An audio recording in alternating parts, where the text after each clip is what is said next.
Hello, this is Smarter Prepping with Uncle Mark, and I'm Uncle Mark.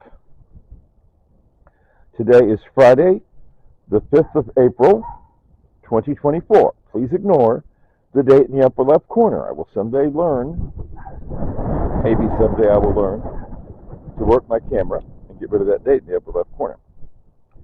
Get the date corrected. Anyway, so yes, today is Friday, the 5th of April, 2024. Time is now coming up on 5 p.m., approximately 5 p.m. As I say, Smarter Prepping with Uncle Mark, and I'm Uncle Mark.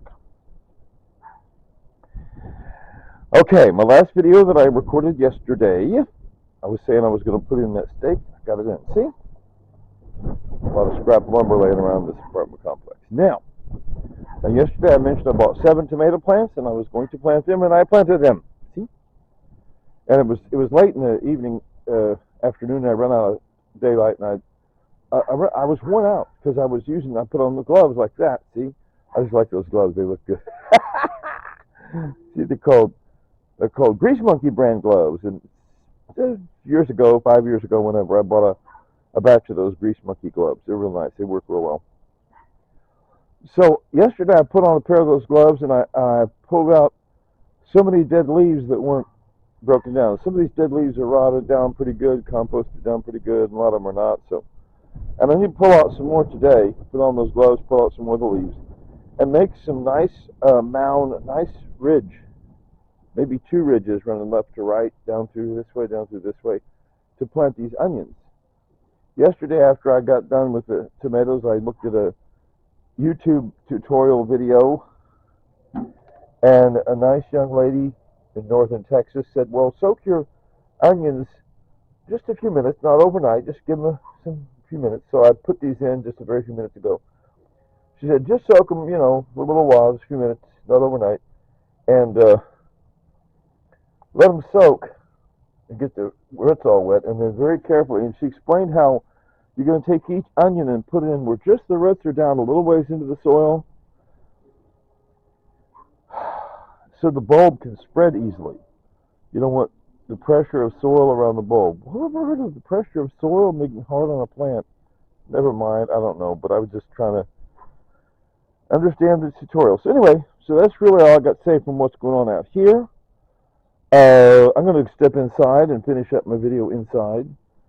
I started this earlier, but I ran out of batteries using it. Realized that my screen that I look at to see what I'm doing was messed up, so I cleaned my screen, replaced my battery with a freshly charged up battery.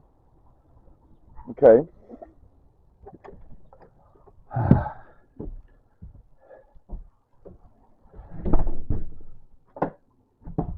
I'm going to show you this. I should have done it yesterday. Uncle Mark! Oh, Uncle Mark, you got to get caught up on your dishes. You can't just let your dishes stay dirty, for day after day after day after day. Got to get caught up on the dishes. Other times I've had dishes all totally caught up, and they were all clean over here, and I said, look, Uncle Mark got caught up on his dishes. Oh, by the way, look at that begonia plant. Begonia plant! That's one of the prettiest plants. If you don't want a house plant just to look at, oh my gosh. I think some people plant them in their yards. I would never plant it in my yard. Because, see, what's the purpose of having a pretty plant? Look at that pretty pink flowers. Look how pretty it is. Oh my goodness. It's to give you that joy, that good feeling that, so nice. Oh, that looks so nice. To give you that feeling, get it up in your face, right in your face. Okay? Get that right in your face, up at eye level. Okay? That would go for like marigolds or whatever, right? Make it a house plant at eye level. Don't put it outside where it's 10 feet away from your eyeballs. Now, the irises are good outside because each iris bloom is huge, great, big. So irises are great outside. Tulips are okay, but anyway, there's my begonia. And look at the green and reddish. Ooh, the leaves. The light coming through the leaves. Ooh, kind of sparkly. Anyway, so I showed you the good, the bad, and the ugly. There's my. Yesterday I had in that tote on the right. I had flour. I had a lot of mason jars full of flour and not that dry milk, and it was sitting in there for 5 or 10 years. And I said, okay, here's what we do. I knew that that was it sitting in there. Recently, I went over to the nearby store and bought me a 5-pound sack of flour, which filled up 4.5 jars, quart mason jars. That's new flour. So I bought that new flour, knowing that because I bought the new flour, and I don't bake that often. I do not bake very often. Okay, so I bought the new flour. See, I'm a prepper. See, I got extra vinegar. Got extra Gatorade powder. Lots of Gatorade powder, see? Lasts me a year or two. Yeah, like I said, it's almost 5. See, my point is, it's silly to keep the old flour 5, 10 years. So I figured I dumped it on the garden. I didn't even look it up. I heard somebody mention somebody on the internet said, "Oh, Uncle Mark, don't just throw food out.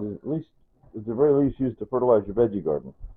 So I did that, and somebody else on the internet looked it up to see that and said, "Yeah, the flour and non-fat dry milk would help your veggie garden."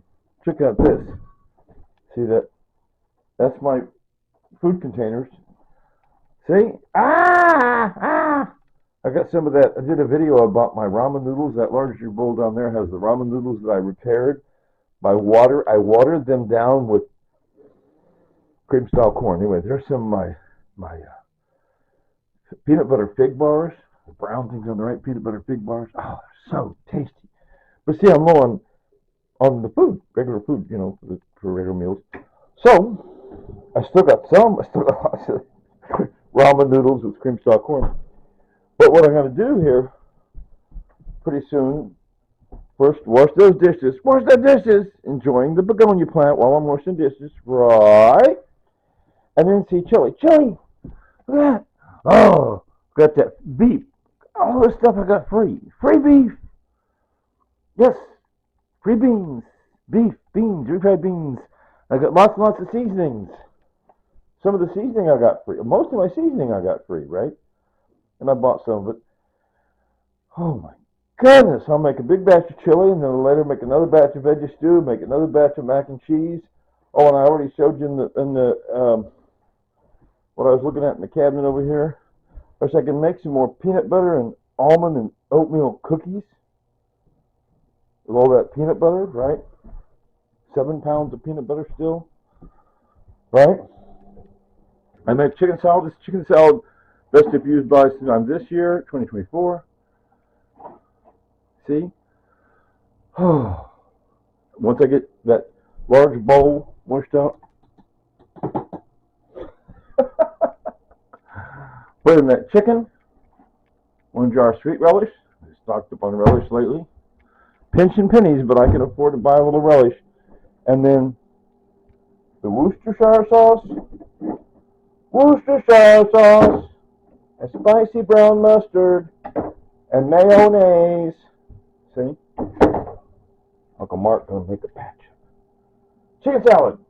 I make chicken salad, tuna salad, ham salad. I don't have any ham. I don't like ham salad. Salmon salad, right? I still got a lot of salmon. But the chicken is best if used by this summer, 2024. And the salmon is best if used by 2027. So, anyway, I gotta clean my mirror. Clean off your mirror, Uncle Mark. I gotta shave. Oh my gosh, shave your face, Uncle Mark. Okay, got a lot to do.